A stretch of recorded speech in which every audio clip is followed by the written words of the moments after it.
Hey guys, my name is Simpzy. How are you all doing? Welcome back to some more Total War Attila here today on the channel.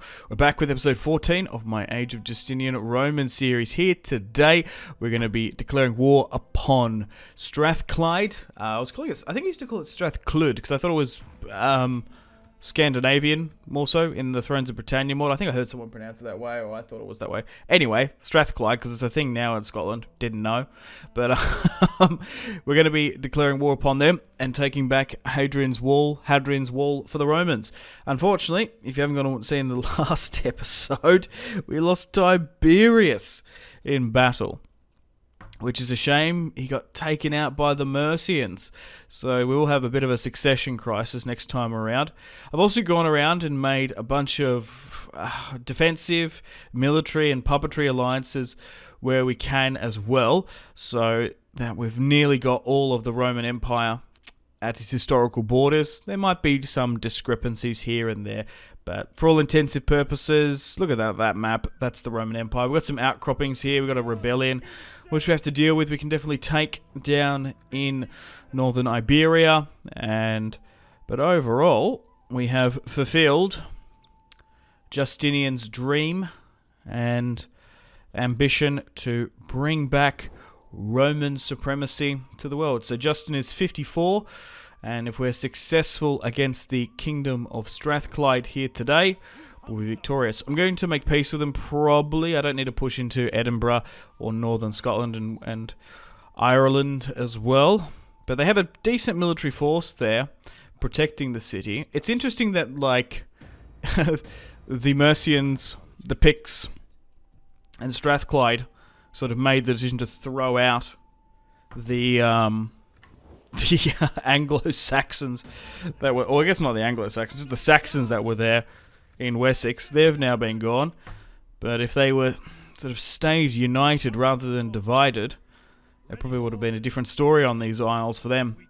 Alright, so Justin, determined to get vengeance back in the Isles for the death of his son. Although he's an adopted son, he was the next in line. He was a formidable military commander. Probably the second best that we have available. It probably goes now with Belisarius and Justinian did. It probably went Justin, Tiberius, then Commentullius, followed by him. But anyway, we have the Battle of Hadrian's Wall in 554. Alright, let's form up here. Not the best army, but it should be enough. And we can't see because of the fog, but Hadrian's Wall is off in the distance there. Alright, there's a huge hill there. We'll try and use that to our advantage, but start the battle. Let's swing our one unit of Bucalari that's made their way there from Constantinople. The rest is Vandalic cavalry, and we've got decent Roman swordsmen there as well, fighting in the fields of northern Britain once more. Okay, so it looks like they're deploying way further back than what I'd anticipate. I thought they would have seized this high ground before me, so let's get everyone to run and go and do it. I'll chuck my archers up the top here as well, along with the general. The enemy has been sighted. But yeah, unfortunately, Tiberius got taken out by a couple of rogue archers. The conqueror of Iberia really helped in the French wars as well. Made it all the way to Britain. And then, unfortunately, when it got done in. Alright, let's send my cavalry around there. Just try and get stuck into Strathclyde. Our first fight against a Scottish faction. I would have liked to see the Picts have some military forces more so down in the south. But it does look like some of them are using Roman equipment, which is interesting. Let's swing back around here.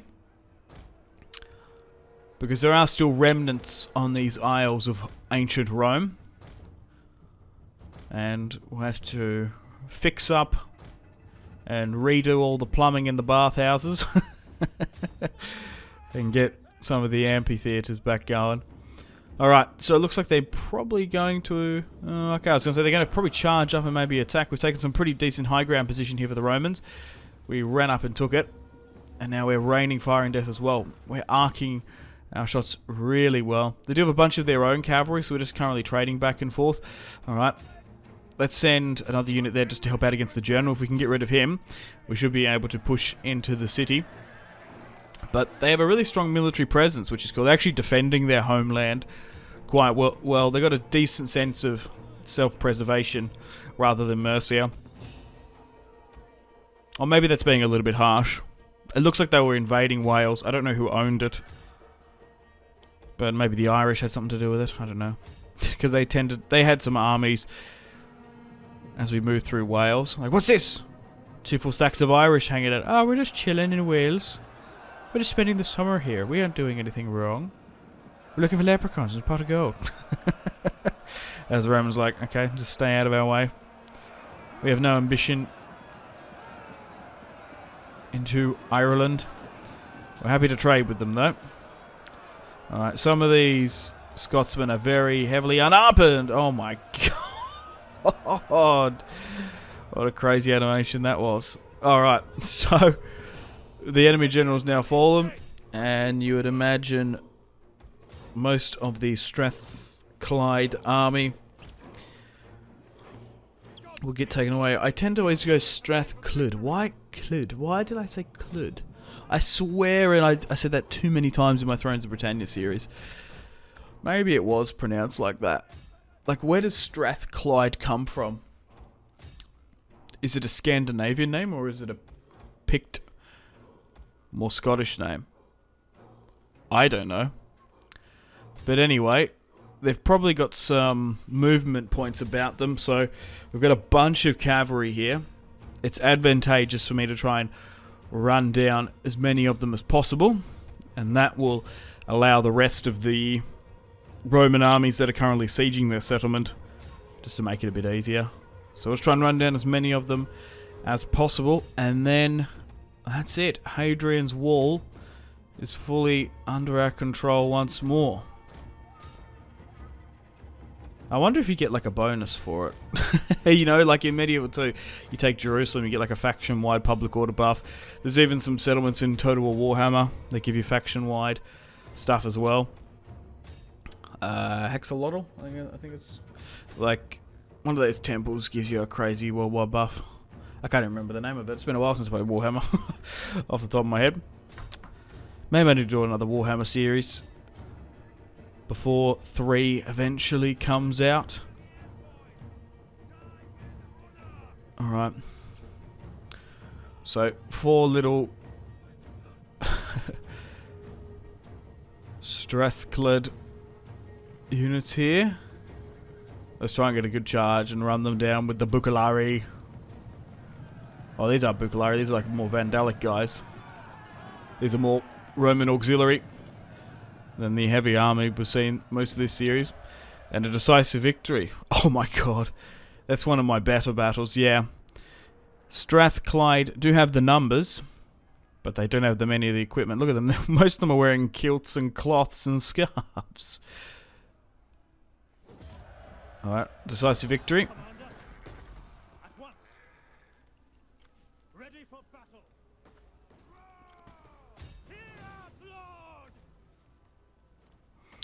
Right. We need to get that siege equipment going so we can take it next turn. So they still managed to run away, which is a little bit annoying. The Pannonian... Did I say slaves? Slavs. Alright. Let's make trade with them. And get a military alliance so then we don't have to attack them. Alright, welcome to the top of the turn. Let's reincorporate Northumbria into our empire. Oh, hang on. No. Oh, I nearly ran out of movement points there. So even though we ran them down, they still kept on running, which is annoying. Alright, you're no good. And... Yep, now we can just march on in, easy peasy. Let's occupy it. Perfect. And we'll break down these buildings and repair where we can. Alrighty, well, I think that's it. I'll just have to double check. But looking at the world map, we're in a good position. Okay, they don't want peace. Not if I offer you like 2k, I'll give you a bunch of money. How about that? Okay, they're going to accept that. Good, that deal's gone through. Alrighty. Well, unfortunately, on that note, it's time to end the series here. Check this out. We've completed our series objective, Your Honor, objective, of reforming, restoring the Roman Empire. And those sort of border territories, we've got military, puppetry, and defensive alliances in, so we technically own it and have influence over it. Here's the family tree, Justin, and then his biological son is now heir. But here's Britain, France. We've got some rebellions we need to put down, which we can easily deal with. We've done it many times before. When has there not been a rebellion in Roman lands? Back to Constantinople. And then we've got Baghdad there as well. Alright, thanks guys for watching today's video. Hope you've enjoyed it. I've had an absolute blast playing this series. Yeah, I would appreciate it if you've enjoyed it. Leave the video a like, subscribe, and let me know in the comments mostly what series you'd like me to replace this with. Doesn't necessarily have to be Total War Attila. It can be any Total War game I've Let's Played on the channel before. And yeah, Paradox, maybe Hoy. Maybe we can do more on this mod, but I do recommend it. I've had a lot of fun. The mod is in the description below, as always. But yeah, anyway, I'm going to be replacing the series with something, so stay tuned for a new Total War series coming around the corner. Alright boys, take care. Thank you once again for all the support, and I'm going to play the outro now. Unfortunately, it's time to end the video here. Thank you very much for watching. Check out my social media links in the description below if you'd like to stay connected with me. Let me know feedback and suggestions for the video. Got to say a huge thank you to my patrons and channel members: Victor K, Sebastian C, Jordan K, Caesar L, Brian S, Tal, Liam B, Kyle P, Tom C, and Wyatt P. But thanks guys, my name has been Simpzy. Much love from Australia. Goodbye.